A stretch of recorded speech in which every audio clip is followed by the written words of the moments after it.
is a fantastic experience for anybody involved in the film where he is directing, because like Sir was saying, he knows the direction. He knows exactly what he wants, and there is no nonsense around it. There is no frill.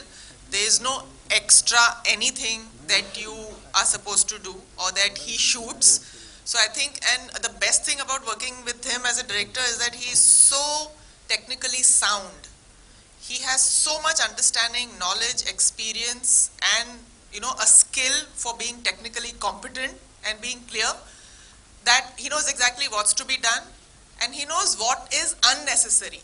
That's a very, very big aspect and quality of being a filmmaker or any professional, where you do away with the unnecessary stuff so that everybody's energy is only concentrated on stuff that is actually required. So he will not overshoot, he will not make you overdo things.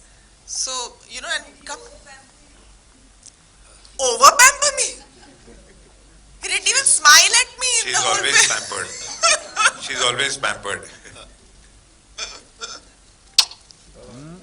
Hello Ajay sir, this is Ravi from ABP News. Ajay sir, शायद ये 7वीं या 8वीं film है बतौर director आपकी, if I am not wrong. चौथी sorry. मैं आपसे जानना चाहूँगा कि बतौर डायरेक्टर आपको कौन से डायरेक्टर इंस्पायर करते रहे हैं, किन डायरेक्टर से आप इंस्पिरेशन लेते रहे हैं, कौन आपके आइडल रहे हैं? आई थिंक आइडल कोई एक नहीं होगा। आई थिंक मैंने इतना ज़्यादा काम किया और हर किस्म के डायरेक्टर्स के साथ काम किया, तो जो बहुत ज़्यादा कमर्शियल हैं उनके साथ भी काम किया है, और जो नॉन कमर्शियल भी रहे। जब मैंने अपना करियर शुरू किया तब आई थिंक कोई मेन स्ट्रीम एक्टर तब उसे आर्ट सिनेमा कहा जाता था, कोई उन किस्म की फिल्में नहीं करता। एक तो हमने भी साथ में की थी तक्षक, तो गोविंद जी हो गए, भट्ट साहब हो गए, रामू हो गया, ऐसे प्रकाश जी हो गए, ऋतुपर्ण घोष थे, मणि रत्नम।